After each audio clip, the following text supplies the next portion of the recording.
Bonjour à tous et bienvenue. Je fais souvent des conférences, c'est souvent du travail et puis de temps en temps j'ai la chance que ce soit juste du bonheur. Et j'espère que ça sera on va passer 1h30 de bonheur ensemble comme moi. J'ai pu passer des moments de bonheur avec ces 4 personnes pour préparer cette conférence. Alors bon, on a vu les conférences là depuis 2 jours, le climat s'emballe, le vivant est menacé, la guerre est à nos portes, enfin voilà. Il y a à peu près tout pour nous miner le moral, pour nous mettre en colère pour certains.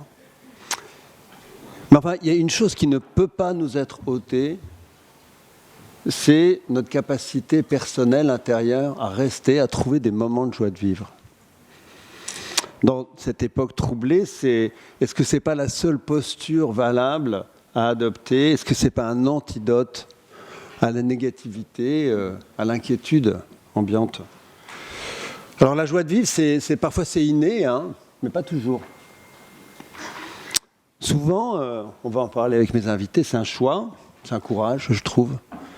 C'est une victoire sur la démission, sur l'amorosité, sur la haine. Et puis la joie, elle peut aussi ouvrir, on va en parler aussi, sur des philosophies de vie plus solidaires, plus résilientes, sur de la spiritualité même.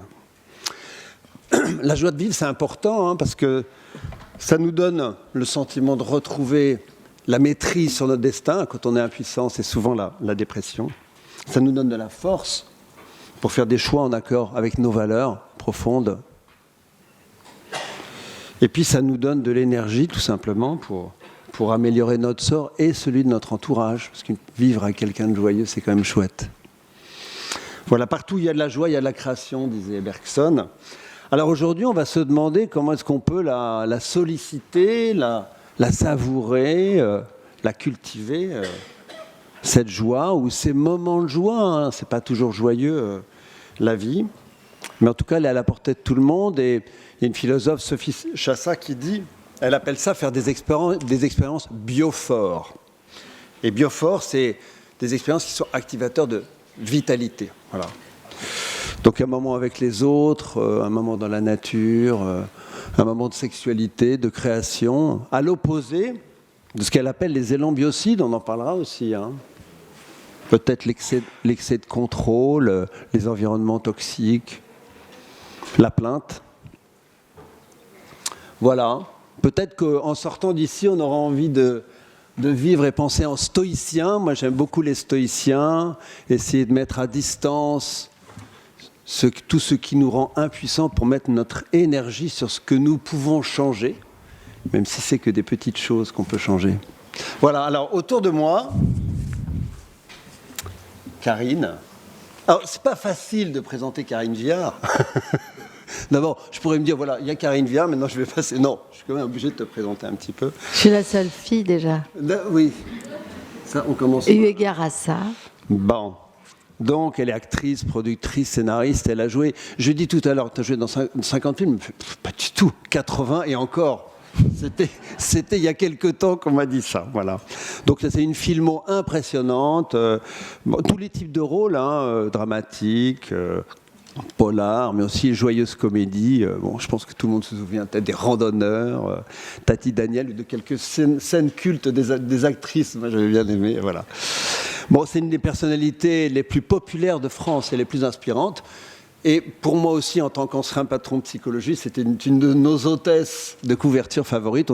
C'est la personne avec laquelle on a fait le plus de couvertures. Je ne sais pas si tu savais. Non. En plus, c'est celles qui se sont le mieux vendues. Oui. Voilà.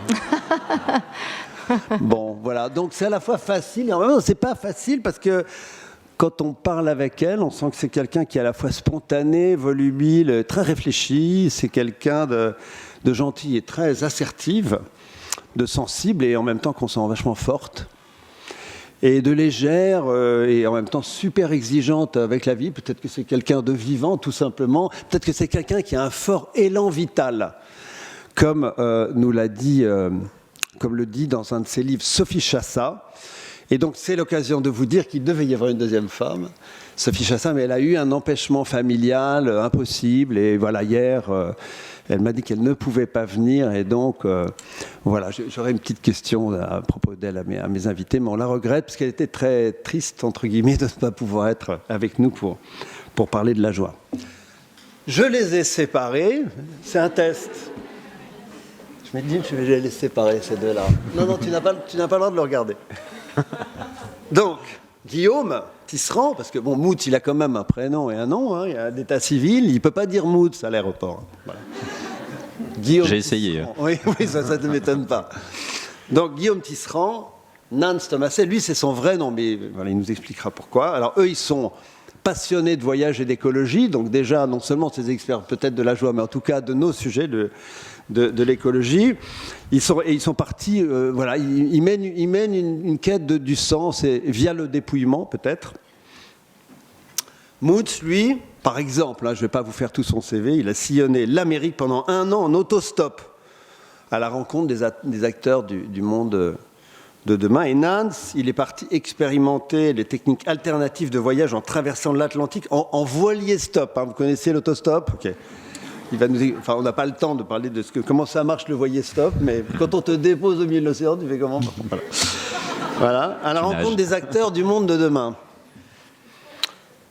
Et voilà, de leur expérience de vagabondage, de dépouillement et de rencontre est né Nu et culotté. Nu et culotté, c'est 40 films documentaires, peut-être que beaucoup d'entre vous connaissent. J'ai vu les gens là qui les interpellaient ici, voilà. Et l'idée, c'est de partir à l'aventure nu, mais vraiment nu, hein. Sans argent, avec au cœur, voilà, l'expérience, la rencontre joyeuse et souvent généreuse. Alors, je les connais un peu, ces deux-là. Quand on les regarde dans les films, il y a une gentillesse, une curiosité, une légèreté qui se dégage. Et puis après, quand on vient à les connaître, et vous les entendrez, on se rend compte que c'est quand même deux garçons d'une lucidité, d'une verticalité, qui sont vraiment ancrés et vraiment très conscients de leur mission et de leur raison d'être et de leur mission de vie. Yann, bon ça aussi c'est une rencontre joyeuse. Hein.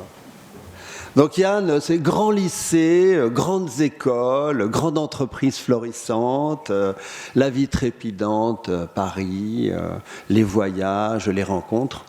Puis un jour, ta femme tombe malade. Tu décides de quitter Paris, tu t'installes en Bretagne, tu fais du bateau, c'est ta passion. Tu rencontres des tas de gens, etc. Puis un jour, t'emmènes sur ton bateau Théo, qui te dit « Yann, je veux travailler ». Là, ça t'interpelle. Et donc, il a créé depuis les cafés joyeux. Qui est déjà allé dans un café joyeux ? Oh, super. C'est bon, t'as de la réserve. T'as des fans, parce qu'on ne peut pas ne pas être fan quand on est allé, on est d'accord. Hein, et en même temps, t'as quand même des réserves, c'est bien. Voilà.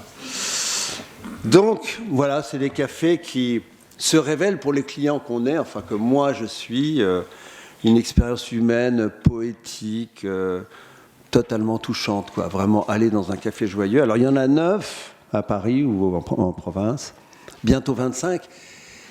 Il y a eu tellement de... les gens sont tellement scotchés de cette expérience, il a eu 1000 demandes de café dans le monde. Bon, il va falloir de la joie et de l'énergie pour répondre à tout ça. Voilà. Il a été nommé au prix Entrepreneur social de l'année. Il y a un des jurys qui a dit « Il respire le bonheur et incarne complètement son projet ». Bon, Yann, vous le verrez, c'est une énergie totalement... et une joie totalement communicante. Et puis, voilà. Et puis, elle est là, quelque part, Sophie, qui n'a pas pu venir avec nous. Mais vraiment, je voudrais... vous inviter à lire un livre, enfin son livre, c'est un livre sur l'élan vital, et donc c'est une autre manière philosophique de parler de la joie, et donc elle s'inscrivait évidemment dans la conférence, mais en même temps avec sa petite touche personnelle. Voilà, donc je vais leur poser quelques questions, ensuite je vais essayer de favoriser le débat entre eux, et puis voilà, comme c'est un peu la règle ici, on pourra prendre des questions du public. Si vous en avez, peut-être vous n'aurez pas envie de parler avec eux, hein, après tout ce qu'ils vont vous dire. Sam, est-ce qu'on pourrait avoir une petite vidéo pour lancer nos amis de Nus et Culottés? Qui connaît Nus et Culottés? Ah oui, d'accord. Bon, on va faire quand même la vidéo. Non, mais c'est bien de revenir sur les trucs, c'est bien de retourner voir un film qu'on a bien aimé. Allez, Sam.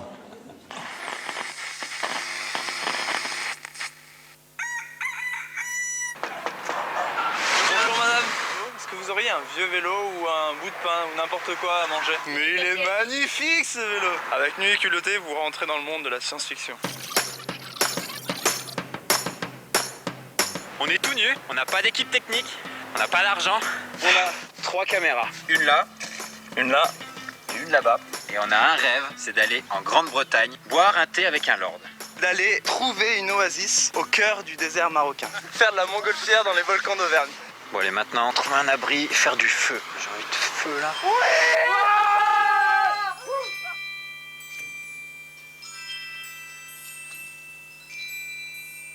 En fait, il suffit de bien t'isoler avec 1,50 m de paille. C'est ça. Et tu dors nickel.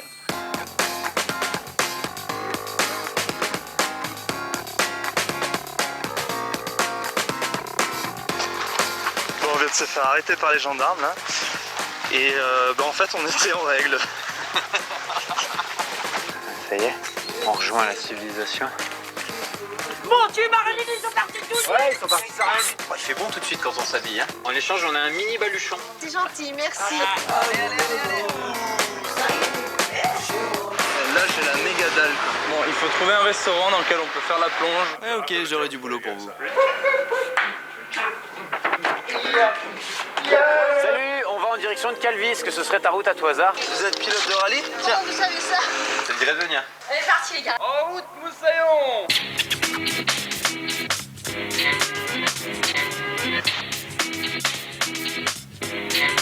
Ah, vous êtes barrés, les gars, vous êtes complètement barrés.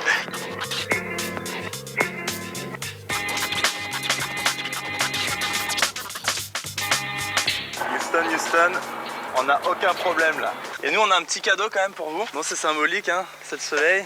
J'appelle ça des ancrages, je le garde précieusement. Est-ce que ça vous dirait de venir avec nous? Alors nous en échange on a un petit cadeau pour toi.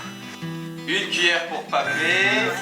C'est la relation humaine qu'on a envie de rétablir bien. De pas rester sur des relations artificielles avec les gens que tu croises aussi, de voir un peu ce qu'ils pensent et tout.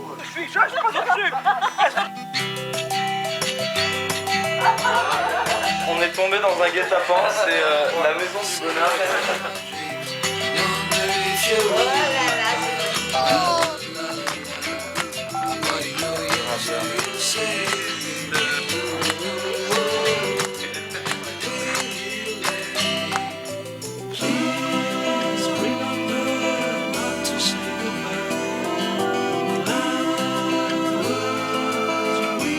C'est vraiment des moments très forts en convivialité. Ça danse, ça chante.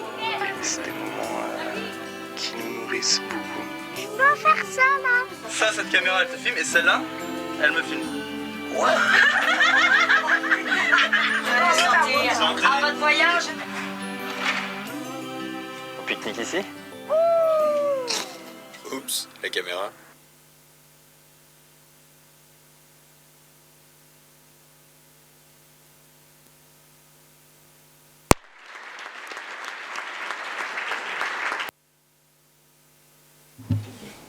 Qu'est-ce qu'on fait? On se le repasse ou on... Non. On va un peu causer pour ça. On va ouvrir le capot un peu. Guillaume Nance. Il y avait un très beau livre, un très beau film d'ailleurs, La Cité de la Joie, qui montrait que finalement, quand on n'a rien, il peut y avoir de la joie, en tout cas des moments de joie. Il y avait une personne que vous aimez bien, que les gens connaissent ici, Pierre Rabhi, qui parlait de sobriété heureuse. Est-ce qu'il faut être dépouillé de tout pour découvrir la joie? Enfin, est-ce que c'est une des occasions, des opportunités de le faire? Alors, je ne sais pas s'il faut, mais en tout cas, ça a été l'une des grandes découvertes de ces aventures, c'est que quand on s'est retrouvé avec Nance après nos aventures en parallèle, où on est allé explorer le monde, chacun à notre manière, en faisant du stop, du voilier stop, hébergement chez l'habitant, et qu'on a acquis suffisamment de confiance que voyager sans argent, ça allait, on se sentait de le faire. Ben, quand l'idée est venue de se dire, vas-y chiche, on voyage sans vêtements, on voit ce que ça donne. Ben, quand on s'est plongé dans cette expérience littéralement au premier sens du terme quand on a plongé dans la Drôme en juillet 2010 avec ce pari fou de rejoindre Paris en décapotable rouge, en costard pour sortir en boîte. On s'est dit on va prendre des trucs très extrêmes et voir si c'est possible. L'homme sauvage qui n'a rien dans les bois de la Drôme et puis le cliché de l'homme mondain. Quand on s'est jeté à l'eau, ben là, naturellement, ce qui est venu, c'était pas du tout prémédité. On n'avait pas du tout prévu de se retrouver un jour à l'UNESCO pour parler de ça. Ça a été de voir qu'en fait, on se retrouvait comme deux gamins. Deux gamins qui avaient juste une seule chose à faire, trouver un moyen de s'habiller avec ce qu'il y avait autour. Bon, des déchets, des petits bouts de bois, on va se faire des tongs avec ça. Oh tiens, une branche qui est suffisamment grande. Et naturellement, comme on n'avait plus rien, ce qui s'est imposé à nous, ça a été la joie. Je suis d'accord. Non, je complétais. C'est vrai que une manière de résumer ces voyages pour nous, c'est vraiment la nécessité du lien. Et on n'a pas le choix que de faire avec les autres. Et du coup, nous, on n'a pas le choix que d'être disponible et ouvert. Et c'est cette posture, on en parlait tout à l'heure avec Karine, cette posture où on est presque mécaniquement poussé à être dans cette posture d'ouverture, de confiance et de joie. Qui nous amène pour ma part, à faire des grandes découvertes sur la joie. Pour répondre à ta question, moi je pense vraiment que la perte et la nécessité du coup de faire avec l'autre, de se débrouiller, d'être opportuniste, d'être créatif, ça aide beaucoup. Il y a un très beau livre qui s'appelle La bonté humaine de Jacques Leconte qui dit qu'il y a beaucoup plus de bonté disponible qu'on ne croit, et en tout cas que de cynisme. Vous êtes d'accord avec ça ? Ça a été notre expérience aussi, ça a été une autre surprise. Quand on est parti comme ça dans ce tout premier voyage, sans argent, sans vêtements, avec ce rêve de décapotable rouge, on a été surpris de voir que ce qu'on avait découvert par ailleurs au fin fond du Guatemala, au Canada, au Brésil, au Pérou, dans tous ces pays où on avait voyagé avec cette innocence de l'occidental qui arrive là-bas, où les gens étaient généreux, ils s'ouvraient à nous, on était invités à venir manger, à rester dormir. Il y avait ce truc-là de... Oui, mais ça, c'est parce que c'est le Guatemala. C'est les Brésiliens qui sont comme ça. C'est au Canada, les gens sont super gentils, en plus les Québécois. Mais en France, non. Ça a été en fait une claque de réaliser que, en France aussi. C'est juste, les biais sont un petit peu différents. Il y a peut-être un peu plus de couches de peur. Il faut aborder les choses un peu différemment. Mais on a rencontré une bonté, une générosité, une disponibilité des gens extraordinaire. Et si tu me permets, on a aussi rencontré des questions. Des gens qui nous demandaient, mais les gars, ça marche parce que vous avez les caméras. Alors on a aussi fait ces voyages sans caméra. Et il y avait cette même générosité, cette hospitalité, cette ouverture. Puis on nous a dit, non mais les gars, ça marche parce que vous êtes des hommes. Alors on a proposé à des femmes de faire ces voyages. Et ça fonctionne aussi. Ouais, mais c'est parce que vous êtes blancs. Alors on est parti avec un ami marocain. Et force est de constater qu'il existe une générosité, une empathie naturelle encore aujourd'hui, malgré tout ce qu'on entend dans les médias. Et vu qu'on est ingénieur de formation, on s'est amusé à calculer en 10 ans le nombre de nuits passées sur la route. Et sur ces 507 nuits passées sur la route, on en a passé seulement 495. On a passé 495 chez l'habitant, donc seulement 12 dehors. Nance, ça fait même pas 3%, c'est une bonne nouvelle quand même, je trouve. Nance, la joie, ça se décrète pas. Comment est-ce qu'on peut l'apprivoiser, la provoquer, la cultiver, à part en se mettant à poil? Après, on peut tous se mettre à poil à 13h, foutre le bordel à l'UNESCO. Mais bon, on se calme. Chiche. Qui est chaud? L'UNESCO, regardez. Oh, il y a des motivés. Tout le monde tout nu. Gardez votre carte d'identité. Pour c'est dommage qu'on n'ait pas la possibilité. Moi, je trouve que ce qui nous aide beaucoup dans nos voyages comme sur la route, c'est d'être focus sur une chose. Quand on part sur la route, on est focus sur un objectif. Et pendant 2 semaines, on lâche rien. Et ça simplifie beaucoup de choses. Du coup, les questions de la journée, c'est où est-ce qu'on va? Quand est-ce qu'on va rencontrer ce roi en Belgique pour boire un chocolat avec lui? Quand est-ce qu'on va arriver dans le désert pour aller voir une oasis? Mais dans ta vie, à toi, justement, t'interrompre, justement, ça c'est pour moi, comment est-ce que tu la cultives? C'est un enseignement important. Et du coup, cette simplicité, de simplifier les choses dans ma vie, ça laisse de la place à la joie. du coup d'avoir des objectifs simples ou des caps simples alignés avec des valeurs. Simplicité, tu m'avais dit être aligné avec mes C'est valeurs ça. aussi. Être aligné avec ses valeurs, et du coup ça demande de ce travail, d'apprendre à se connaître pour dire est-ce que ce que je suis en train de faire aujourd'hui, les choix que je suis en train de mener, les décisions que je suis en train de prendre, elles sont alignées avec ce que j'ai dans mon cœur et ce qui vibre. Et ça, pour moi, c'est à cet endroit-là que se produit la joie. En fait, quand je fais des choses dans ma vie, quand je parle, quand je pense ou quand j'agis, et c'est aligné avec ce qu'il y a dans mon cœur. Guillaume. Moots. De mon côté, il y a une notion qui peut faire un peu peur ou qui peut être un peu pompeuse, une notion de responsabilité. Dans nos voyages, il y a tellement de moments où on se retrouve sous la pluie, où on n'a pas assez mangé, voire même on est en friction entre nous, voire on s'est lourdement engueulé. Enfin, tout ça existe aussi. On n'est pas juste deux guélurons qui sont toujours perchés sur les plus hautes vibrations qu'un humain peut toucher. Pas du tout. On connaît très bien la plainte, on connaît très bien la frustration, la peine. Donc ça arrive aussi. Et moi, une chose qui m'aide beaucoup, c'est d'épouser ce qui est là, autant le contexte que ce qui est à l'intérieur. Si je suis frustré, et ça, ma fille, j'ai une petite fille qui a 2 ans et demi, c'est mon maître, elle épouse sa frustration. Alors ça pète fort, ça peut péter un peu longtemps au vu des parents, mais quand on reprend un peu de recul, ça pète une demi-heure, puis après, pouf, ça y est, ça rejaillit. Accepter, dire oui. C'est aimer, épouser ce qui est là. Si c'est la pluie, on va faire avec la pluie. Si s'il me gonfle, je suis gonflé. Ok. Après, on trouve nos manières pour pas s'entacher l'un l'autre, parce qu'au bout d'un moment, à se renvoyer la balle, on se fait mal. Mais de prendre la pleine responsabilité de si je suis là, ça implique un contexte extérieur et un contexte intérieur. Ça m'aide énormément à revenir beaucoup plus rapidement à la joie. Alors à l'inverse, c'est quoi l'ennemi de la joie, à part d'être séparé? Oui, vas-y, Karine. On va appuyer sur ce truc. Ouais, disons que, en fait, je pense qu'il ne peut pas y avoir d'état de joie sans état de présence à soi-même. Je pense que c'est la condition sine qua non. C'est pas d'être nu ou de pas être nu. En tout cas, ça passe pas par le fait d'obtenir quelque chose ou je sais pas quoi, ou d'être dans la consommation, mais c'est d'être, à mon sens, dans un état de présence. C'est-à-dire quand tu es relié avec toi-même, alors aligné à tes valeurs, mais quand tu es vraiment présent. Il y a beaucoup de moments dans la vie où on sort de soi, où on est dans le mental, où on est dans une forme de rumination qui peut même être un peu positive. Tu te remémores le truc, mais tu es en boucle comme ça dans une espèce d'obsession. Ça fait obstacle à la joie. C'est l'état de présence, quand tu sens que tu es disponible, que les choses t'arrivent, que les choses te traversent, que tu peux profiter d'un coup de vent sur toi, et tu sens ce vent sur toi. Tu te réjouis du spectacle de quelque chose, de la nature, de l'autre, de la rencontre. Et parfois, on touche ça du doigt. Et je pense qu'il n'y a pas de joie sans cet état de présence au monde et à soi. Merci, Karine. Et donc, c'est quoi l'ennemi de la joie, à part d'être séparé de ton compère par 2 personnes? C'est quoi, de même qu'elle tue l'amour, c'est quoi les tue la joie? Dans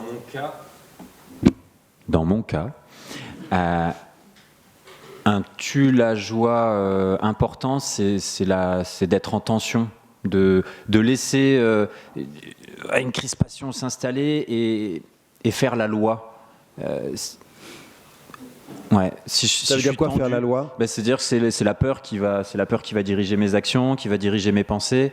C'est l'inquiétude, c'est quelque chose qui prend le dessus sur moi et qui va me mettre dans un état où, si je suis crispé, comment je peux laisser jaillir ce qu'il y a à l'intérieur? Et c'est là où pour moi la notion de responsabilité fait beaucoup sens. C'est si plutôt que de laisser la peur faire son business, je lui fais une place de « Ok, de quoi t'as peur? Écoute, parle-moi. Ok, t'as peur de telle notion. Très bien, on va mettre ça en place. On va voir, on va trouver de l'aide, on va trouver une solution. Si on arrive, et ça c'est quelque chose qu'on a beaucoup travaillé ensemble avec Nance, quand il y en a un entre nous qui grommelle quelque chose, qui est d'un seul coup très fatigué ou qui va tourner en boucle sur quelque chose, on s'est aperçu que c'était vain de dire non mais allez c'est bon, switch, passe à autre chose, allez relativise. Dans notre cas ça marche pas. Ce qui marche très bien aujourd'hui, c'est ok, qu'est-ce que tu perçois qu'on a besoin d'entendre à 2? Qu'est-ce que là, si c'est Nance, par exemple, qui vit quelque chose, il n'y a pas encore les mots dessus, qu'est-ce que tu perçois que j'ai moi aussi besoin d'entendre? Et quand on arrive à se mettre à l'écoute de cette intelligence qui nous dépasse, quand on arrive à épouser ce que l'un porte, bah là, il y a de la détente qui se produit, et là, naturellement, bah, ça redevient fluide, donc ça redevient joyeux.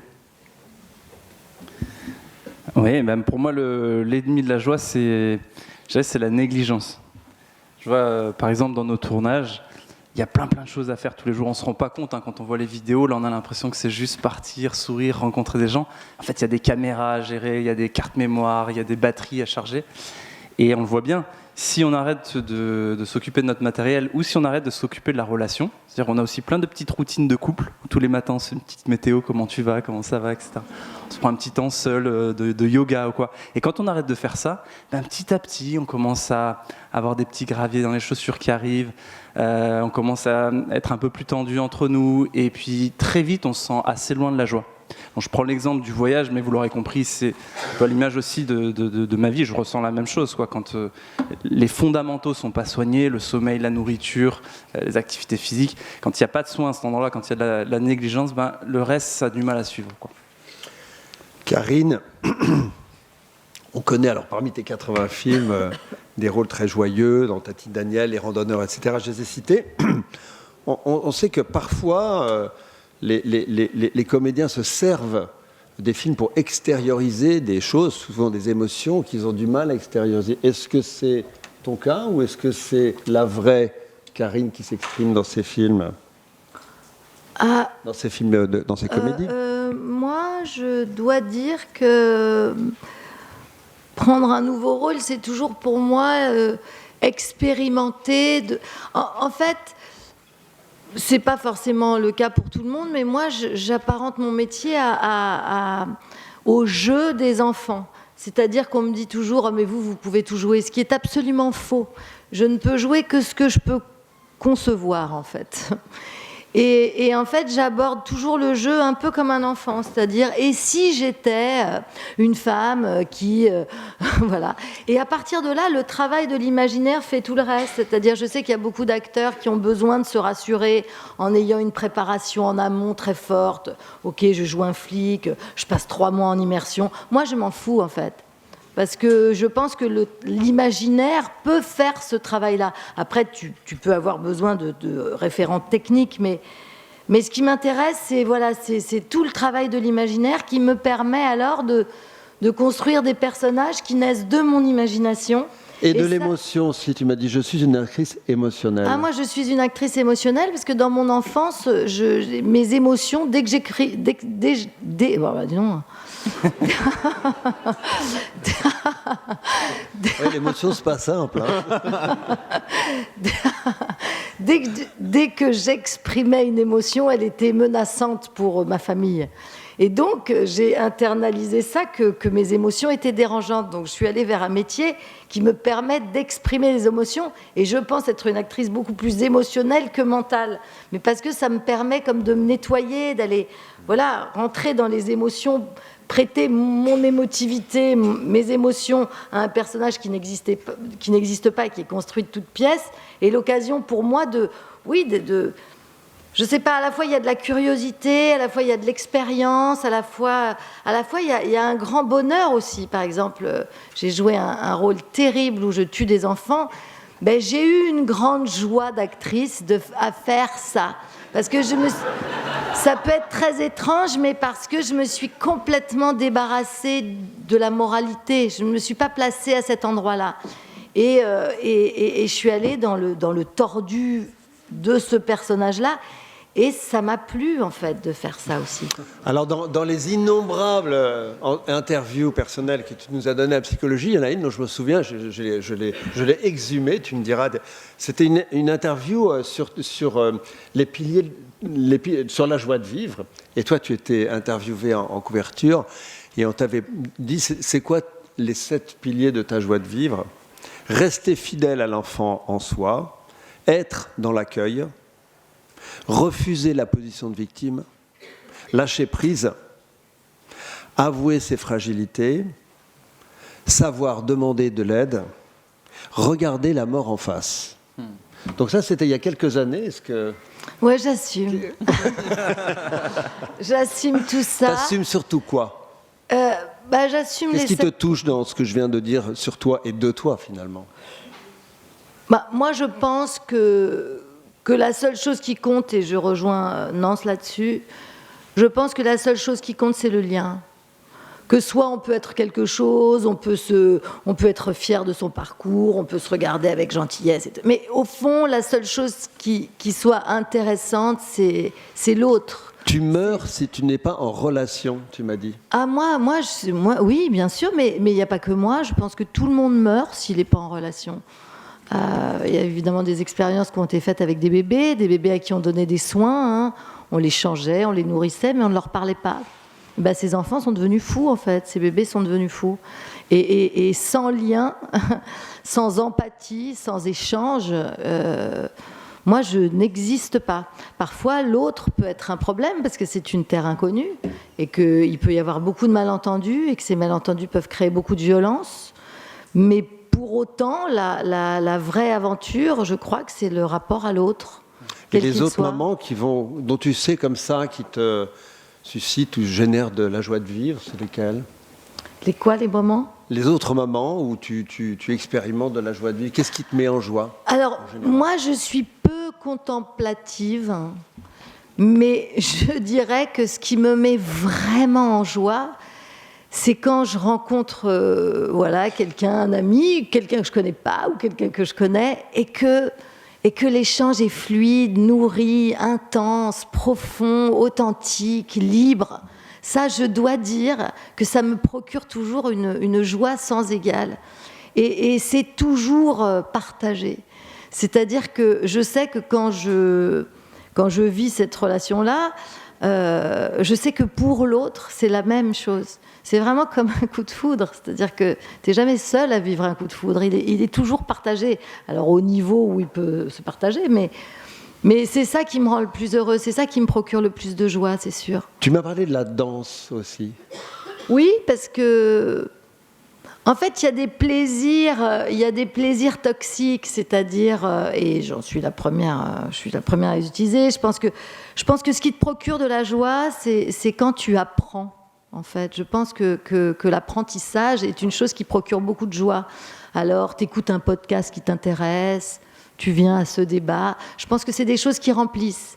Et qu'en même temps, dans la société, on te fait toujours croire que la joie, c'est acheter, c'est obtenir, c'est avoir, c'est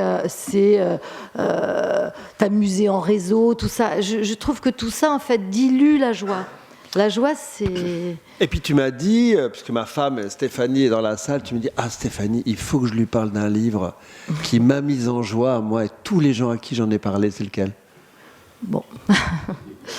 J'ai lu, je ne sais pas si quelqu'un l'a lu, mais ça s'appelle « Où vivaient les gens heureux » de Joyce Maynard. Est-ce que quelqu'un a lu ce livre? Personne. Achetez-le. Achetez-le tout de suite, c'est tellement merveilleux. Pourquoi? C'est merveilleux parce que c'est le parcours d'une femme sur toute une vie. C'est d'abord magnifiquement écrit par cette auteure américaine. Et c'est donc le parcours d'une femme sur toute une vie, qui a des enfants, qui fait des erreurs, Mais finalement, c'est quelqu'un qui rencontre le pardon. Et je dois dire que ça m'a vraiment beaucoup troublée. Parce que c'est une femme qui est proche de ses enfants puis qui petit à petit va être abandonnée par ses enfants. Donc c'est une histoire assez... C'est très très émouvant, c'est à hauteur de femmes comme ça. Et j'ai adoré ce livre parce que j'ai eu le sentiment qu'il ouvrait quelque chose en moi aussi. Yann, pourquoi avoir créé les cafés joyeux? Parce que le handicap, c'est pas joyeux tous les jours. Le handicap, c'est joyeux. C'est juste que la façon dont on regarde le handicap qui n'est pas joyeux. Après, pourquoi avoir créé les cafés joyeux? C'est peut-être, en tout cas, nous on a, dans notre activité, dans notre entreprise, on a une raison d'être, c'est de permettre l'inclusion de la fragilité, on en a parlé un peu de la fragilité dans le monde, par le travail et par la rencontre.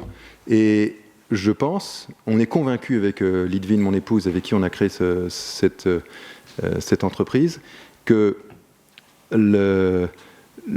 la joie se trouve, se procure au travers du travail. Et on trouve que on est encore dans une société totalement injuste qui exclut des personnes du monde du travail à cause de leurs différences, à cause de leur handicap. Et c'est ça toute la mission des Cafés Joyeux, c'est effectivement d'essayer de pallier à ça à notre petite échelle. Et raconte-nous juste, Théo. Alors Théo, c'est... le voyage en bateau, là. Oui, le voyage en bateau. En fait, juste pour compléter par rapport à ta description, et merci Arnaud. D'abord, je voulais juste te remercier, parce que j'ai eu beaucoup de plaisir à préparer cette table ronde. Et effectivement, ça m'a permis de me remémorer ces moments-là avec toi. Théo, c'est un jeune garçon autiste. Pourquoi ? Parce que ce bateau qu'on a fait construire avec Litvin, c'est un bateau qu'on a adapté complètement pour pouvoir embarquer avec des personnes en fauteuil. C'est un bateau qui navigue depuis 10 ans maintenant, puisqu'on organise 3 sorties en mer par semaine, et on embarque des personnes exclues de la vie. Ça peut être des gens malades, comme ça peut être des personnes... des gens de la rue, on fait des sorties avec des réfugiés, on fait des sorties avec, tous les ans, on fait des sorties avec des hommes ou des femmes du bois de Boulogne ou du bois de Vincennes, prostituées. On organise des sorties avec des prisonniers qui viennent avec leurs surveillants. Donc en fait, l'idée de ce bateau, c'était suite à l'épreuve de santé de Litvin, c'était de dire, tiens, comment est-ce qu'on peut rendre ça à des gens qu'on n'a pas trop l'habitude de voir dans notre vie ordinaire, qui est une vie plus professionnelle classique, c'était ça notre vie avant. Et ça nous a permis de découvrir un monde inconnu. Notamment Théo qui venait d'un institut médico-éducatif. Et ce jeune Théo, à la fin de la navigation, m'interpelle et me dit, Yann, il ne me dit pas Yann d'ailleurs, il me dit Capitaine, merci pour la voile, merci pour la journée. Je dis avec plaisir Théo, c'est moi qui te dis merci. Si tu n'avais pas été là, on n'aurait pas organisé ça. Et puis, bon, on était en train de ranger le bateau, tout ça, et puis il était toujours collé à moi, il me prend par la main, il me dit « Merci, Capitaine, merci, c'était bien la navigation. » Mais je lui dis « Mais avec grand plaisir, tu veux me dire quelque chose ?» Je sentais qu'il me dit « Oui, Capitaine, il paraît que toi, tu es patron. T'as pas un métier pour moi ?»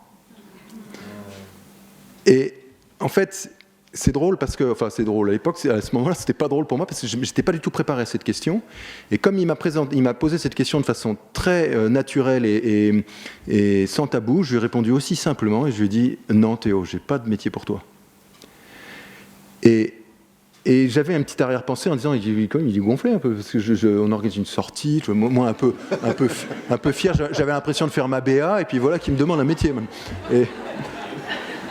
Et là, j'ai tout de suite compris que j'avais fait une bêtise. Son visage qui était tout joyeux, il s'est refermé. Il est devenu tout triste. Et alors je lui dis, Théo, si tu veux, on peut refaire une sortie la semaine prochaine. Je trouverai bien une place. Il y a une grande liste d'attente, mais on trouvera toujours une place pour toi, Théo. Et il me dit, non, Capitaine, t'as pas compris. Parce que oui, je suis handicapé.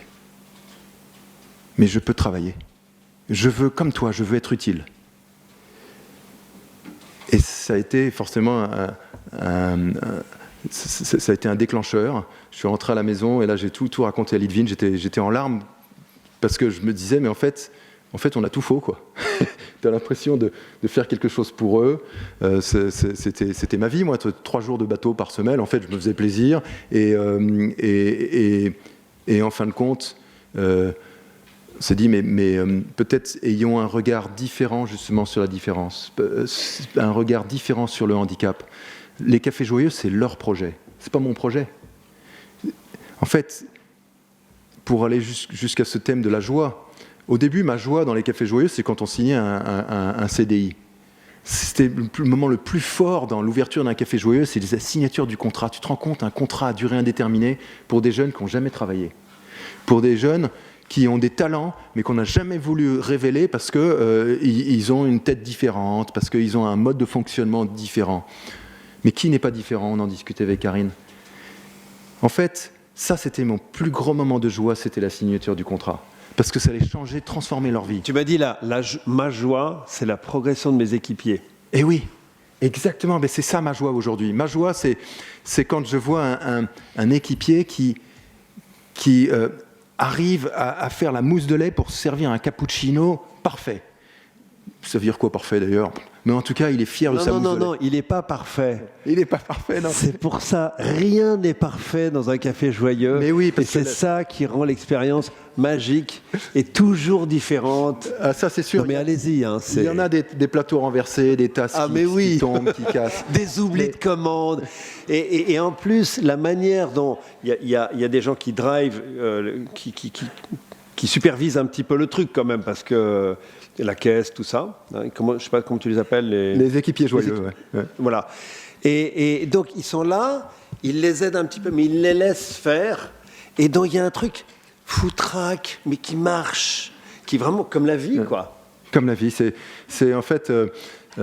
c'est à la fois, ça tourne, et à la fois, il y a une espèce de spontanéité, il y a des accidents tout le temps. Et en fait, on s'en remet. Et... la joie, c'est à la fin de la journée l'équipier qui dit mais on a servi 150 couverts aujourd'hui.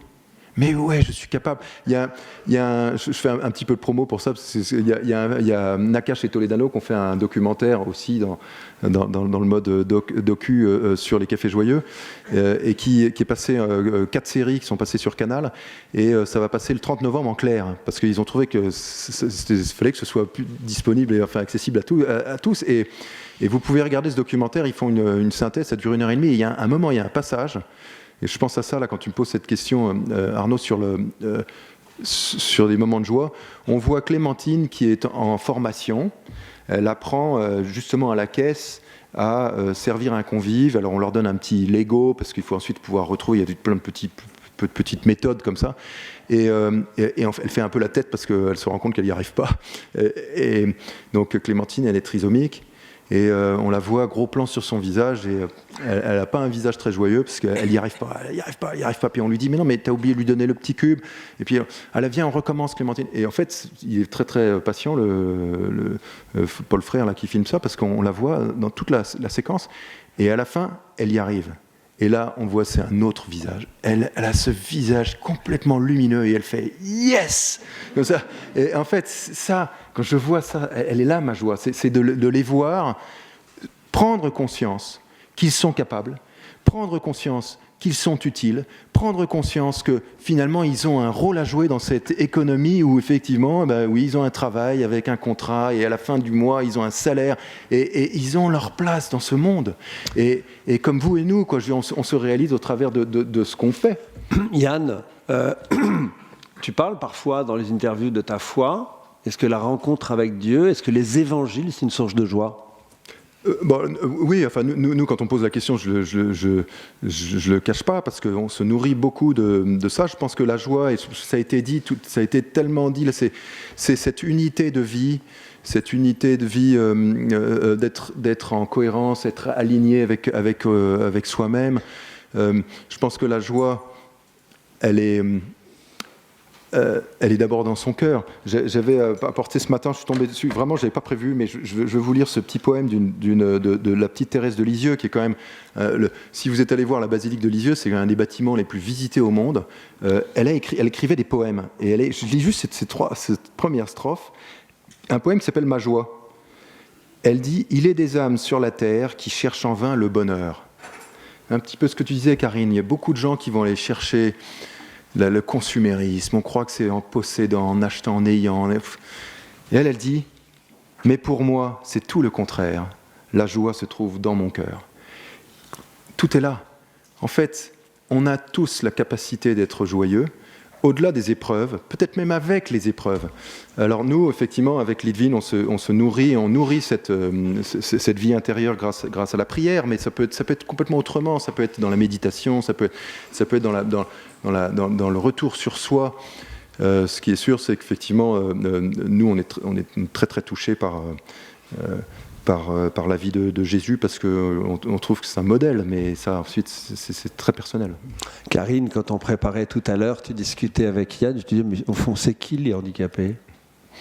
Oui, parce que moi, quand j'étais jeune femme, j'ai donné des cours de théâtre à des enfants et des adolescents trisomiques. Et la sensation que j'avais, c'est que je me disais, bon, ok, la normalité, elle est de mon côté, mais elle pourrait être du leur, en fait. c'est juste un peu différent. C'est juste pas la même appréhension des choses, mais il y a évidemment de l'intelligence, une grande sensibilité, une sophistication émotionnelle qu'on n'a pas en fait. Et ça m'avait beaucoup troublée. Et juste pour rebondir sur ce qui se dit, je crois très profondément que ce qui fait obstacle à la joie, c'est les injonctions, l'exigence, il faut que, il y a qu'à. Tout ça fait obstacle à la joie. Le contrôle fait obstacle à la joie. C'est une évidence pour moi. Tous d'ailleurs, mais je commenterai bien par Guillaume Hénans. Il y a un auteur que j'aime beaucoup qui s'appelle Charles Pépin, qui a écrit un livre, peut-être que certains d'entre vous ont lu sur la joie, un très beau livre sur la joie. Et lui, il dit, mais on est fou de joie, on a raison de le dire, parce que la joie est folle, elle est subversive. Cette expression, je l'aime beaucoup, on est fou de joie, parce que c'est vrai qu'il y a une ivresse dans la joie. J'imagine qu'on a toutes et tous vécu ces moments où c'est tellement bouillonnant qu'on perd un peu pied et c'est agréable. On se sent presque flotter. Et pour autant, je suis méfiant de cette expression fou de joie, parce que la folie, c'est pas juste de la joie. La folie, c'est dangereux. Je souhaite ça à personne. Et la folie, c'est le moment où on perd le lien. On perd le lien avec soi, on perd le lien avec l'autre. On va mettre en danger l'autre ou soi ou une situation. Et en ça, effectivement, je préfère le terme d'ivresse qui peut être retrouvé sans substance. À un moment de ma vie, quand on faisait des voyages assez intensément avec Nance, donc c'était il y a quelques années, on avait décelé que quand on arrivait chez les gens, c'était toujours un peu la fête. Donc il y avait une bouteille, puis deux, puis trois. Puis le lendemain, on changeait de famille. Ah, une bouteille, puis deux, puis trois. Et je me rappelle une fois, on a pris une cuite en Suisse avec des gens adorables, et je me suis dit, mais stop, on va s'esquinter la santé en fait là, à faire ces voyages, c'est pas l'idée. Et je me suis lancé dans cette expérience j'ai un côté très radical comme ça, vous avez compris, en partant à poil, c'est assez radical. Et je me suis dit, ok, plus une goutte d'alcool, c'est fini. Et je m'étais donné 1 an, puis ça a duré plusieurs années, et ça m'a amené dans une expérience de comment trouver la joie, mais sans l'alcool, ou sans les substances, ou sans les expériences que je connaissais jusque-là, qui procuraient cette même sensation. Et c'était une étude assez fascinante, parce que notamment l'une des découvertes toutes bêtes, je me sens un peu âne à dire ça, mais ça a été de témoigner mon amour. D'oser dire à mes parents, par exemple, alors je suis d'une famille où on ne se dit pas je t'aime, oser dire je t'aime à mes parents, c'était 4 coupes de champagne. En tout cas, il fallait que je me mette dans l'état. Je t'aime beaucoup, 8. Je t'aime beaucoup, 8. Et je me dis, mais c'est fou, on a ça à portée de main, dire je t'aime aux gens qu'on aime. C'est à portée de main. Pour plein de gens, et c'est peut-être votre cas, c'est facile. Mais dans mon expérience, c'était aller sur la Lune, c'était plus simple. Donc oui à l'ivresse. Nance, la joie sans alcool, est-ce possible? Alors, l'ivresse sans alcool, ah ouais, c'est une exploration extraordinaire. Dans l'ivresse ou dans la folie, moi, ce qui me parle, en fait, c'est ce moment où on sort de ce qu'on connaît. Et pour sortir de ce qu'on connaît, on peut soit provoquer des choses, soit laisser les incidents émerger. Et donc ça me touche beaucoup ce que tu dis, Yann, sur par exemple les cafés joyeux, où on laisse de la place aux incidents, aux accidents. Et on découvre que finalement il y a aussi de la joie là-dedans, et puis il se passe des choses en fait, on est vivant. Et dans Nuit et culotté, on va chercher cette ivresse comme ça en fait, on va laisser des incidents se passer en permanence, en partant à poil, c'est sûr qu'il va se passer des choses. C'est sûr qu'on va avoir mal aux pieds. C'est sûr qu'on va pas savoir quoi manger pendant des fois, un jour. C'est sûr qu'on va pas savoir où dormir. Et en même temps, dans ces inconnus, il y a aussi des miracles. Je me souviens par exemple la première fois où on est parti à poil, de la Drôme. C'était au mois d'avril. Ils annonçaient 0 degré pendant la nuit. Et nous, comme des couillons, on avait promis de passer une nuit dehors, à poil. Donc on est on est au fin fond d'une forêt comme ça, au bord d'une grotte, et puis on essaye d'allumer un feu en frottant 2 bouts de bois. Et puis il y a beaucoup de fumée, mais il n'y a pas de feu. Et là, on se dit, non, mais là, le soleil commence à se coucher, mince, comment est-ce qu'on va faire ? Bon, on est ingénieur, on a une idée, si on n'a pas de source de chaleur, il faut une source d'isolation. Ok, sauf qu'au mois d'avril, va trouver des feuilles, quoi. Donc, on commence à gratter un peu de mousse sur un rocher. Donc, on est en plein dans l'imprévu, là. Et au bout de 10 minutes, à gratter de la mousse, il aurait fallu 1 an et demi, je pense, pour rassembler assez pour faire une couverture. Là, j'entends Moots qui hurle. Il fait « Nance, regarde ce que j'ai trouvé !» Un briquet. Je veux dire, non mais c'est quoi ? Combien d'entre nous là, avons trouvé un briquet dans notre vie ? Peut-être on en a trouvé 5, 6, mais qui fonctionnait. Et quand t'es à poil, dans une forêt dans la Drôme et que t'as besoin de feu pour passer la nuit, quoi. Loin d'un chemin, loin de tout passage, juste un vieux briquet rouillé qui fonctionnait. Ouais, donc laisser de la place à cet inconnu et donc à cette ivresse, c'est inconfortable, mais c'est aussi ouvrir la porte au miracle. Donc c'est comme ça qu'on est devenu intermittent du miracle. Karine, je t'avais posé cette même question sur, voilà, est-ce que la joie est folle, est-ce qu'elle est subversive ? Et tu me dis, mais oui, d'autant plus que la joie est vraiment déconsidérée aujourd'hui.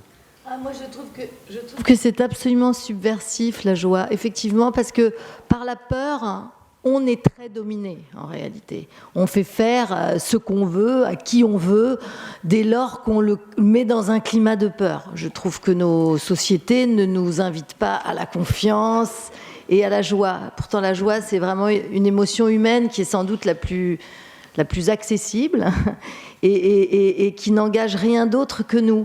Donc je trouve effectivement assez subversif la joie parce que c'est jamais quelque chose qui est avancé, jamais.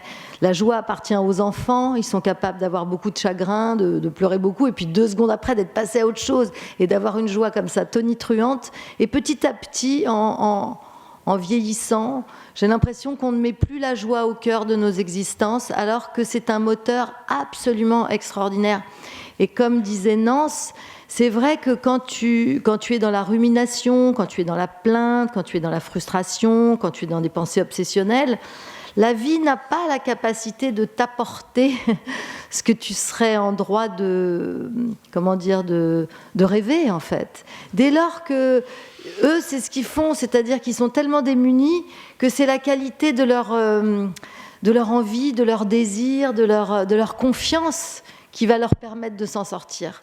Et je trouve que c'est une pensée un peu extérieure qu'on peut avoir, mais que quand tu expérimentes ça de façon très intime, tu t'aperçois à quel point la vie ne cesse de t'envoyer des cadeaux. Et c'est assez drôle parce que moi, dans mon métier, par exemple, j'adore mon métier, mais j'adore vraiment très profondément mon métier, et pour des raisons vraiment très intimes, ça m'épanouit énormément. Et je suis toujours étonnée de me dire que parfois j'ai des désirs, je me dis j'en ai marre de jouer les gentils, de petits milieux, j'aimerais bien jouer autre chose. Mais dans les 10 minutes, dans la semaine, m'arrive une proposition de film où je vais jouer une grande bourgeoise très dingue, et ça m'amuse énormément. Et souvent, ça m'est arrivé. Et je me dis, mais je pense que j'aborde mon métier à un certain endroit qui fait que la vie ne cesse de me faire des cadeaux. Yann, est-ce que la joie, c'est à cet endroit que vous vous rencontrez avec tes équipiers ? Moi, je suis complètement d'accord sur ce qui est dit et ce que dit Karine. En fait, ce que vous disiez sur l'ennemi de la joie, c'est la peur. Et quelque part, l'ami de la joie, c'est la confiance. La peur et peut-être les préjugés aussi. Beaucoup de préjugés, mais les préjugés viennent une sorte de peur. En fait, on a peur de celui qui est différent parce qu'on ne le connaît pas.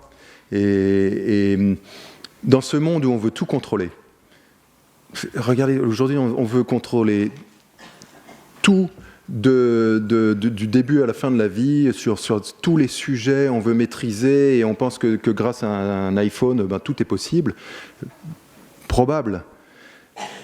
Peut-être que ça nous aide. N'empêche qu'on ne veut pas laisser la place à l'imprévu. Et c'est pourtant c'est l'acceptation de l'imprévu qui fait qu'on devient joyeux. Parce que des problèmes, des accidents, des obstacles, on en a tous. Bon, nous, on a été vraiment très, très éprouvés par la maladie de Litvin, qui n'était pas au programme de notre vie. Quand vous avez une hospitalisation qui dure plus d'1 an, et ensuite des rémissions, et des moments qui sont d'une douleur extrême. Mais en fait, bizarrement, on a découvert cette joie c'est comme une fleur, tu prends pas une rose sans les épines. Et pourtant que c'est beau une rose. En fait, l'homme veut pas les souffrances. On veut contrôler tout comme si on allait avoir une société de plaisir. Et c'est pas le plaisir, la joie. La joie, c'est de s'abandonner et d'accepter le monde tel qu'il est, comme il vient. Et puis aussi, dans un monde qu'on n'aime pas, on a aussi la capacité de le transformer. C'est ça aussi ce qui est extraordinaire, c'est de se dire que finalement ce monde, il est imparfait, mais tant mieux. C'est là qui nous donne, qui vous donne à tous, chacun d'entre vous, une place et qui nous rend joyeux. C'est d'avoir cette utilité et cette possibilité de le faire évoluer. Donc moi, je dirais que dans la mesure où on évacue la peur et qu'on commence à faire confiance et qu'on tombe dans l'acceptation des difficultés, à ce moment-là, on découvre une joie profonde. Nous, on le vit tous les jours au Café Joyeux avec des découvertes de talents qui se révèlent et que même les parents de nos équipiers joyeux ne soupçonnaient pas. On a des parents d'enfants trisomiques ou autistes qui viennent nous voir en disant qu'ils ne pensaient pas que leur fils, avec lequel ils vivent depuis 20 ans, était capable de compter, de lire, parce que aujourd'hui, le monde qui a peur de celui qui est différent, c'est vrai d'ailleurs avec l'étranger, c'est vrai, eh bien ce monde-là n'a pas d'avenir, parce qu'il crée une frontière autour de lui et il exclut l'autre parce qu'il est différent, parce qu'on en a peur. Et dès l'instant où on l'accepte tel qu'il est, on découvre que l'autre, en fait, nous apporte énormément, et les parents eux-mêmes nous le prouvent. Donc j'ai envie de dire que la joie, c'est d'accepter l'incertitude, d'accepter la différence. C'est un peu notre mission, ce changement de regard au Café Joyeux. Ouais, j'aimerais compléter ce qui est dit, là, ça me touche beaucoup. Ça me rappelle à ces centaines, peut-être milliers d'expériences. On s'est retrouvés avec Moots au bord d'une route ou au pas d'une porte, une maison, à demander l'hébergement à un inconnu. Et quand on arrive comme ça, en vagabond, et qu'on toque chez l'habitant, ben on est différent. Et très souvent, ça peut réveiller de la peur chez les gens.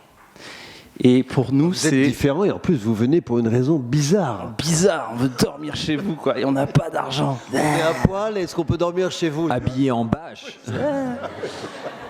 Et ça peut paraître bizarre, mais les moments les plus beaux dans ces voyages, c'est les moments où les gens ont commencé par avoir très peur. Je me souviens d'un moment où on avait commencé en Camargue, on était habillés en toge, on était deux Romains, Moots avait une couronne de fleurs dans les cheveux comme ça, et on arrive dans un petit village après s'être fait courser par un taureau, et là, il y a un homme qui nous regarde, je fais « Qu'est-ce que vous voulez, vous ?»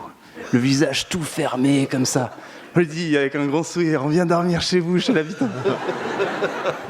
Mais c'est quoi cette histoire? Et puis là, il y a sa femme qui arrive. Et qu'est-ce que vous faites là? Je sais pas très bien l'accent. Et puis on commence à parler. Ça a mis 1 heure. On a parlé avec eux avec légèreté, on a rigolé, on a questionné et tout ça.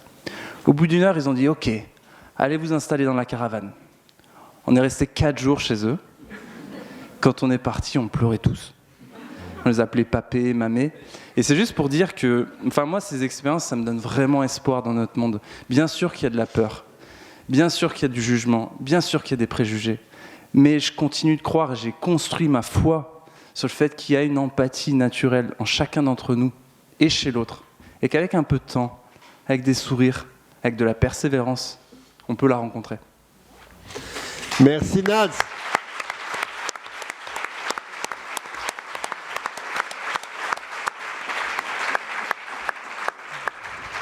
Allez, on va laisser un peu de place à de l'imprévu. Qui a envie de poser une question?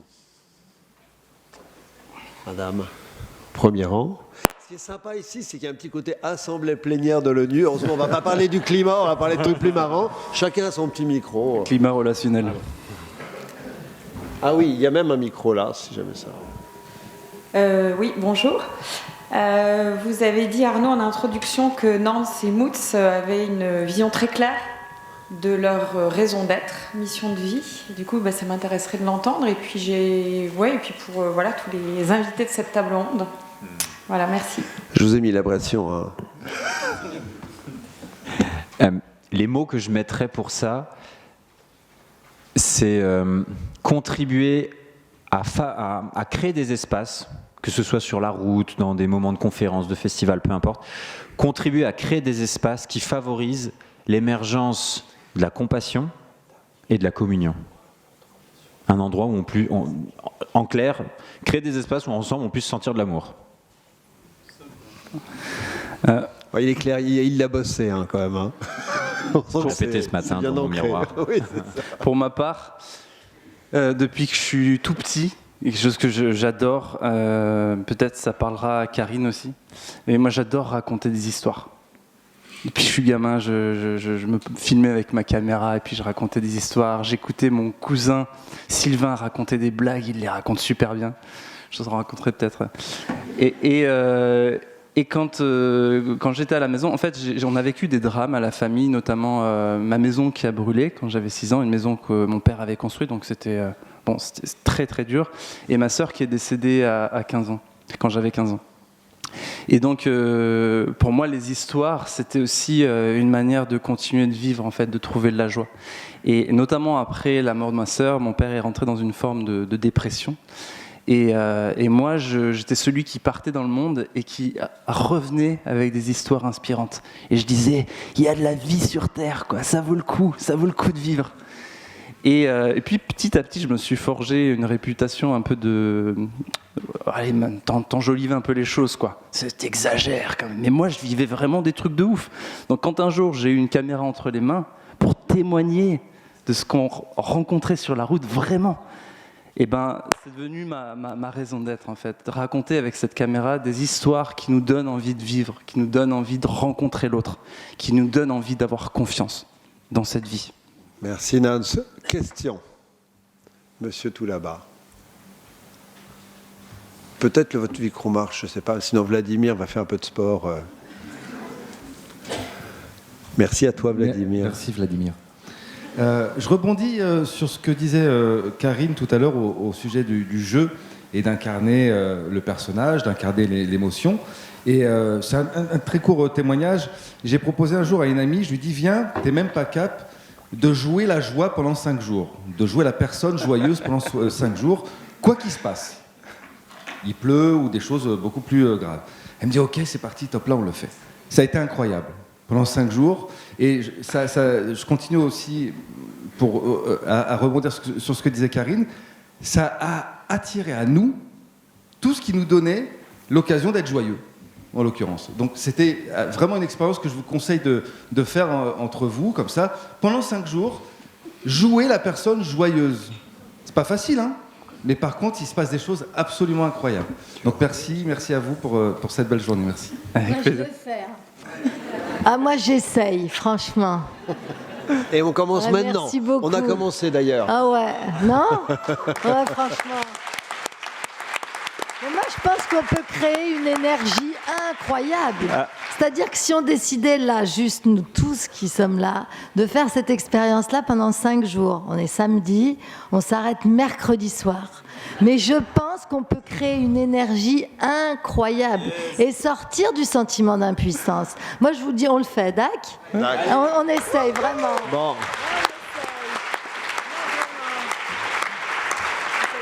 Alors, comme vous le savez, un engagement ne s'ancre que quand il est fait devant les autres. Je le fais devant certains membres de ma famille qui sont là, donc maintenant je suis un peu obligé. J'aimerais juste ajouter à cet endroit-là une petite nuance à cette expérience, parce que il peut y avoir une injonction qui peut être très violente, de dire hey, on joue à la joie. Oui, t'es marrant, je suis pas du tout joyeux dans ma vie là en ce moment, quoi. Et c'est alors.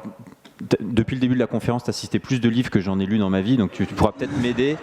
Je crois que c'est Victor Hugo qui a dit, qui nommait cette joie d'être triste. Ouais. C'est bien lui ?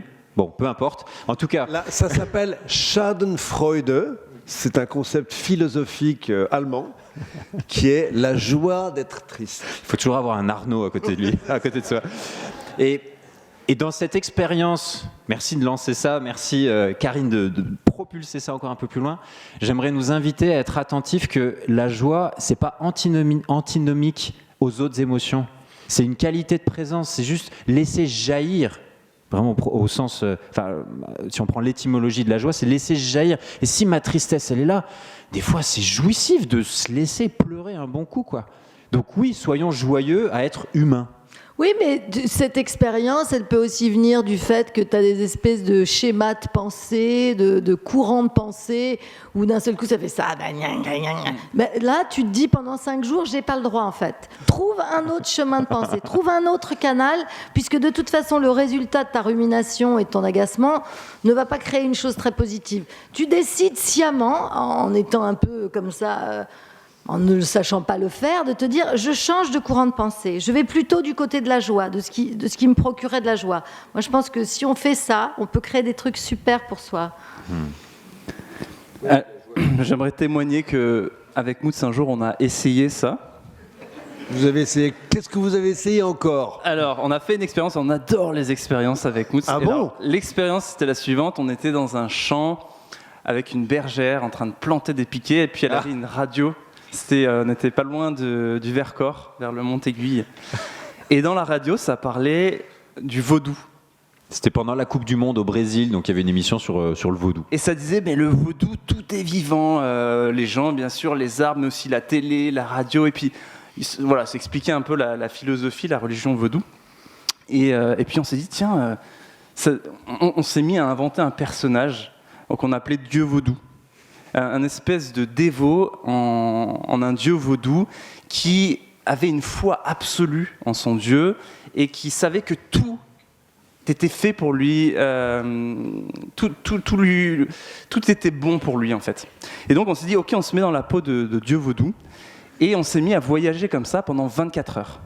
Et notre personnage n'avait que 3 fonctions: prier, être authentique et remercier. Et ça donnait ce genre de situation. On faisait du stop au bord de la route.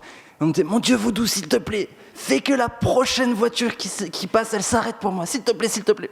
La prochaine voiture qui arrive ne s'arrête absolument pas. Mon Dieu vaudou, merci de m'apprendre la persévérance, merci, merci, merci.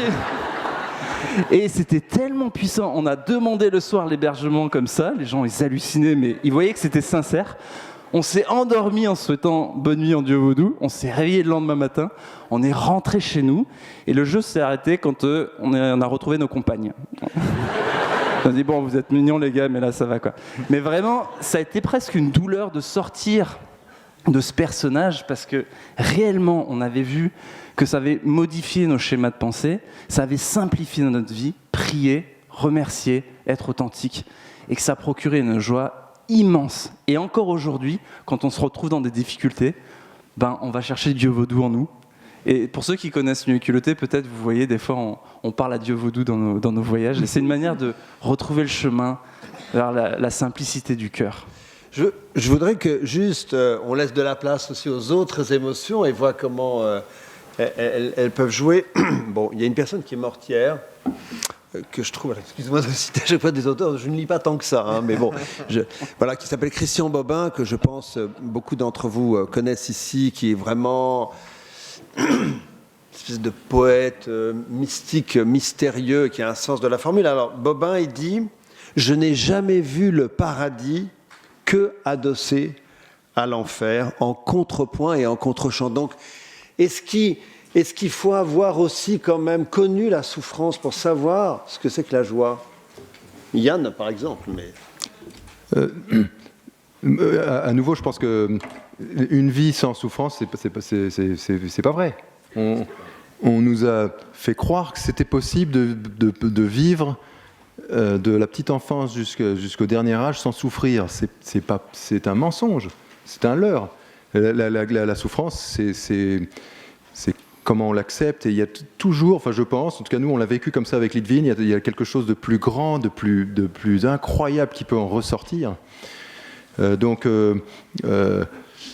Après, je suis assez d'accord sur l'idée de monsieur qui est de dire il faut, effectivement, faisons un effort. Je pense qu'il y a un effort à faire. Il y a peut-être, mettons de côté tous ces côtés colériques ou râleurs. En même temps, c'est le regard qu'on porte autour de nous, c'est l'émerveillement. Il y a tellement de belles choses. On souffre, mais ce qui est très beau, c'est quand il y a une blessure, c'est la cicatrice.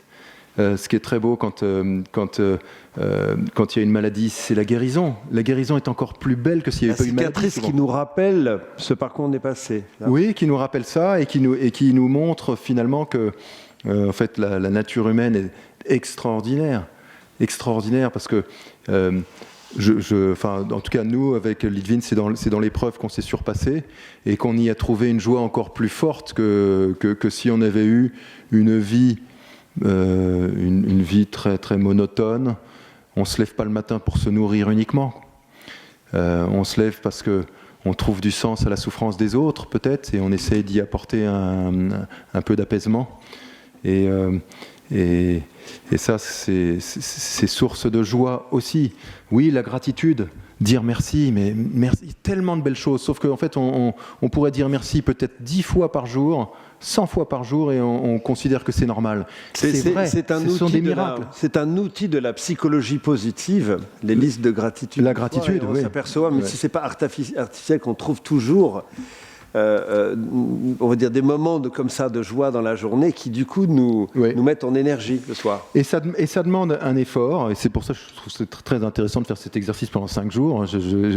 J'espère que je serai un homme meilleur. Ça fait 10 ans que tu l'as commencé. Donc mais j'ai une idée. En fait, ça me rappelle un exemple d'un monsieur. Quand on avait à peine ouvert le premier café joyeux à Rennes, c'était il y a 5 ans, et pour illustrer cet effort qu'a fait ce monsieur, moi j'étais derrière le comptoir en train de travailler avec les équipes, assez stressé parce que je me disais en fait ce concept est complètement fou et ça, effectivement peut-être un peu trop de folie, est-ce que ça va marcher quand vous avez 80% des collaborateurs qui portent un handicap pour gérer un restaurant, compliqué, surtout quand tout le monde vous dit que ça ne marchera jamais. Et ce monsieur s'approche de moi, me dit... Je voudrais... Il me dit, c'est vous qui avez construit ça? Je dis, oui, avec toutes ces équipes, on a fait ça ensemble. Il me dit, je voudrais vous faire une confidence.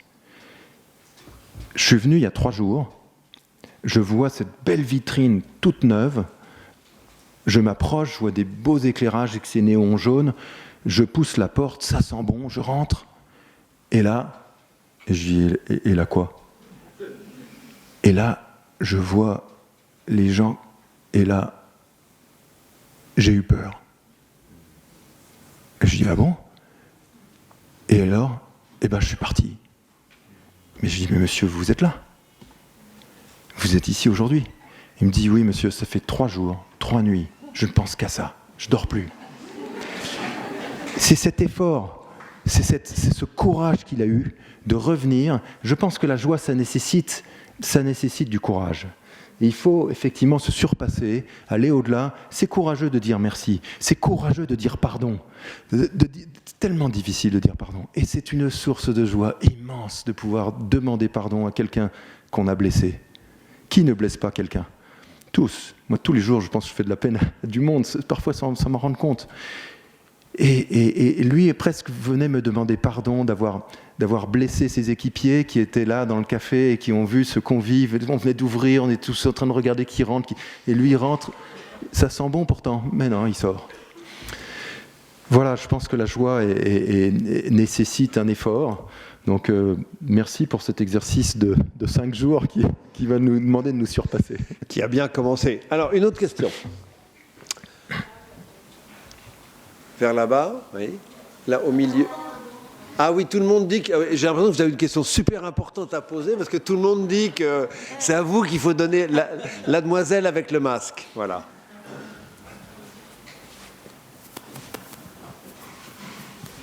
Alors vous dites à qui... Vous avez le droit de dire qui vous êtes et vous dites plutôt à qui vous avez envie de poser votre question. Moi, c'est plus une question pour Yann.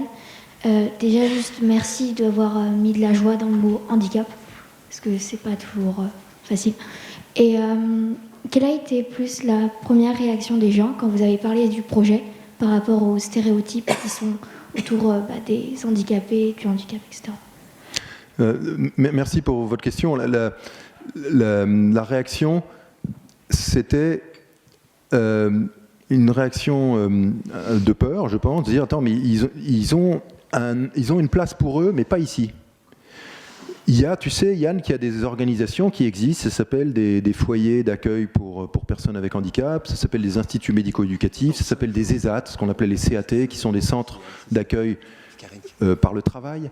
Et donc, pourquoi est-ce que tu veux les faire travailler au milieu d'un café, au cœur de la ville, dans une rue en face du marché, alors qu'il y a des centres prévus pour eux? Voilà la réaction des gens, qui sont souvent d'ailleurs des professionnels.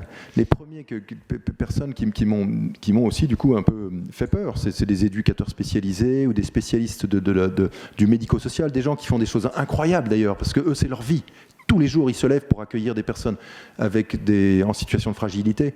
Ben, ces gens-là en fait ont été étonnés parce que on aime classer, mettre dans des cases, et nous, notre modèle, c'est justement de sortir des cases. C'est de dépoussiérer un peu ce monde du handicap en faisant envie.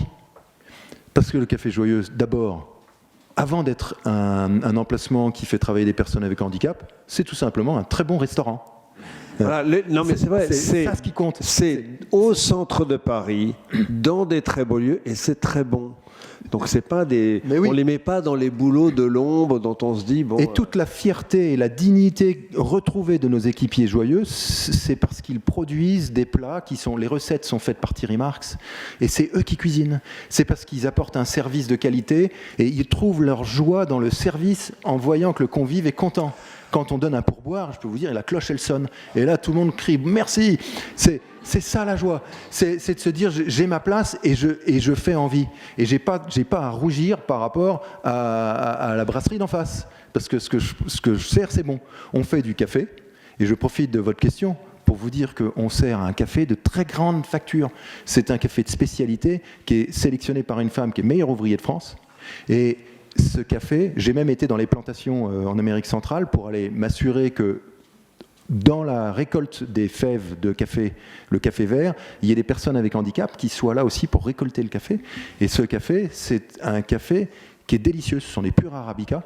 Et ça contribue à la fierté de nos équipiers joyeux de dire que c'est pas un produit médico-social, même si médico-social fait du très bon travail. C'est un produit professionnel qui est, je pense, meilleur que les plus grandes marques de café suisse et d'ailleurs. Alors, très rapidement, juste une ou deux questions. Vous pouvez en acheter.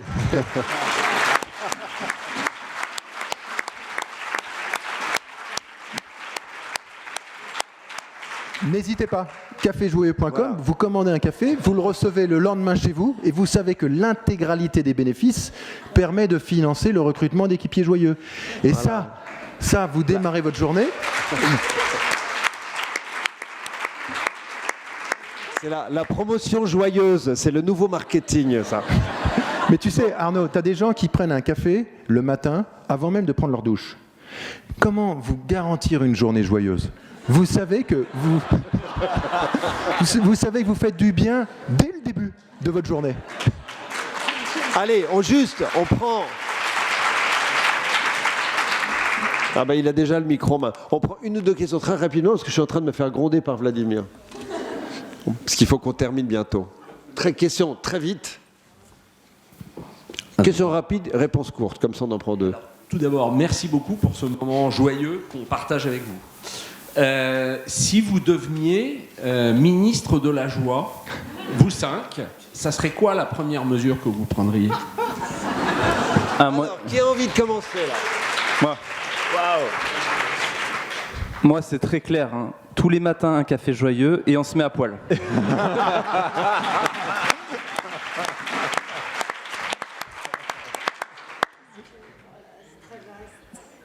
Ça, celui-là, ce rôle, le ministre de la Joie, tu l'as pas encore... Moi, je crois que je filerais des prunes à chaque jugement. Dès que tu émets un jugement, tiens, hop, tu payes tant. Une prune à chaque jugement. Tu essaies de trouver un moyen de fonctionner sans être dans le jugement, en fait. Bon, ben moi, c'est... Nuit culottée en hebdomadaire tous les soirs sur TF1. Moi, je crois que je rendrai aux enfants la liberté d'aller à l'école ou pas.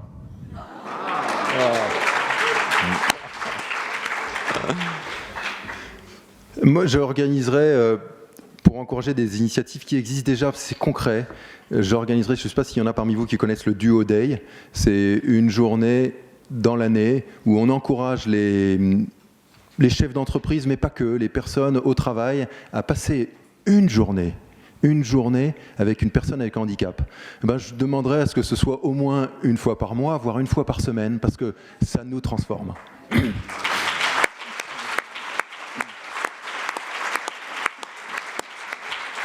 Allez, une dernière question, Vladimir, s'il te plaît. Mademoiselle. Merci pour cette question, elle était chouette. Oui. Merci beaucoup, déjà c'était hyper inspirant et émouvant, merci beaucoup. Et je vais peut-être être un peu rabat-joie, mais on est ici pendant 2 jours pour parler du climat, et c'est des choses qui font peur, et et on se donne l'objectif de sauver la Terre. C'est pas quelque chose comme tu disais tout à l'heure qu'il faut se donner des objectifs qu'on peut mettre en place, qu'on peut concrétiser. Et là, on n'y arrivera même pas. Enfin, on n'y arrivera pas. Comment est-ce qu'on fait pour être joyeux quand même, et pour je sais pas, pour se dire que même si ça fait peur, on arrivera quand même à être joyeux plus tard. Voilà. Merci, j'avais cette question. Alors moi, je veux bien rebondir là-dessus. C'est-à-dire que la joie et la légèreté peut être considérée, selon ton point de vue, comme une forme d'inconscience, d'inconsistance et de choses pas si nécessaires. Et moi, je pense que c'est absolument l'inverse. C'est-à-dire que quand beaucoup de choses s'effondrent, quand on peut avoir un grand sentiment d'impuissance, quand effectivement la planète brûle et qu'on voit certains hommes politiques et certains dirigeants avoir des discours tellement alarmant pour nous, je trouve que cultiver la joie, qui est une chose qui n'appartient qu'à nous, est un contre-pouvoir énorme. Et quand on parlait de cette chose subversive qui effectivement t'évite d'obéir à l'injonction générale, je trouve que c'est un vrai contre-pouvoir. Et qu'effectivement, ça ne résout pas tout. Mais que vraiment, cette expérience qu'on fait tous ensemble, ce pacte qu'on passe d'essayer d'être joyeux pendant 5 jours, voyons personnellement tout ce que ça veut dire. C'est un pacte qui nous relie. Moi, je vous invite à pas forcément le partager. Ça veut dire que ça doit être une expérience hyper intime. Vous n'êtes pas obligé de rentrer chez vous et de dire « Alors, j'ai fait un pacte de joie, tiens, je te propose de le faire aussi. » C'est vraiment un pacte qui ne nous unit que nous tous. Je pense que de cette expérience peut naître quelque chose de très fort, c'est-à-dire l'idée d'être reliés les uns aux autres par ce pacte, bien que nous ne nous connaissions pas. C'est l'idée de sortir de l'impuissance intime qui est la nôtre, parce qu'on est rattrapé par des pensées moroses, des pensées d'impuissance, des ruminations, des obsessions, etc. C'est l'idée de retrouver pas un contrôle, mais retrouver, l'essence de ce qu'on est, et comme cette force-là peut créer des choses. Moi, je pense que tout cela, si on fait cette expérience tous pendant 5 jours, avec les difficultés qui vont se présenter, je pense qu'on peut générer quelque chose de plus fort que nous individuellement. Vas-y.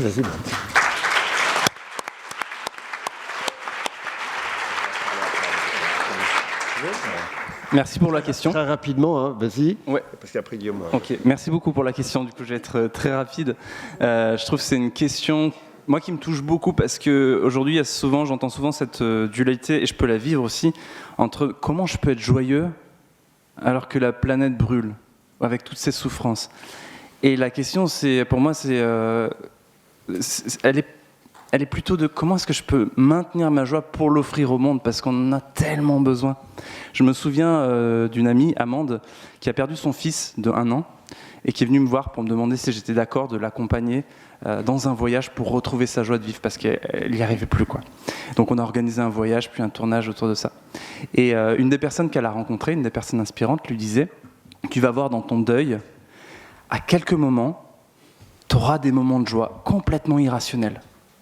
Et à ces moments-là, tu auras presque honte d'avoir joie, d'être joyeuse parce que tu as perdu ton fils. » Elle dit, n'aie surtout pas honte de ces moments. Quand tu as un moment de joie qui arrive dans ta vie, prends-le, savoure-le, ça va durer quelques minutes, quelques heures, mais c'est ce qui va te donner l'énergie de continuer à faire ton travail de deuil. Merci. Guillaume.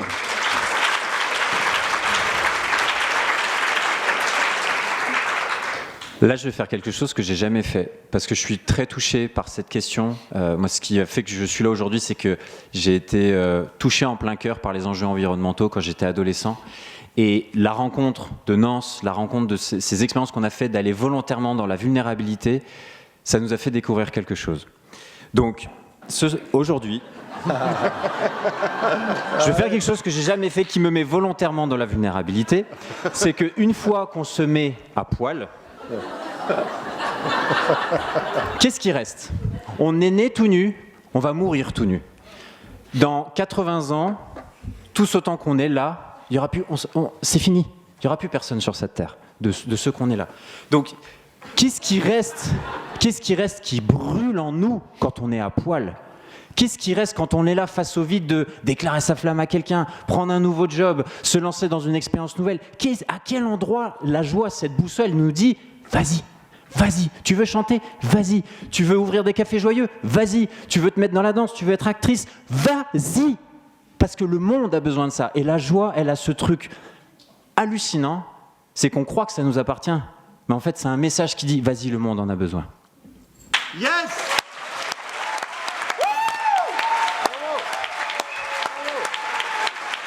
Il est fort, il est fort. Il est fort. Il est fort. Il est très fort.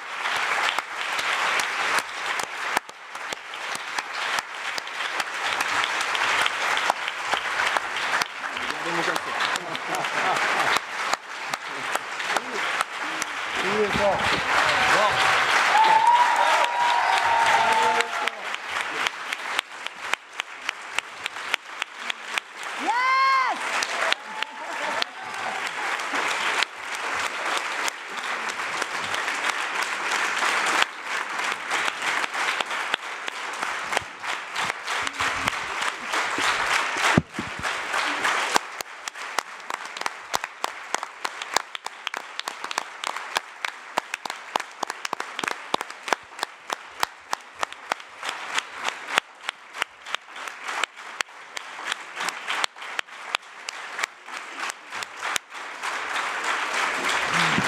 Merci. Et encore 4 jours, 23 heures et 55 minutes. Allez au boulot.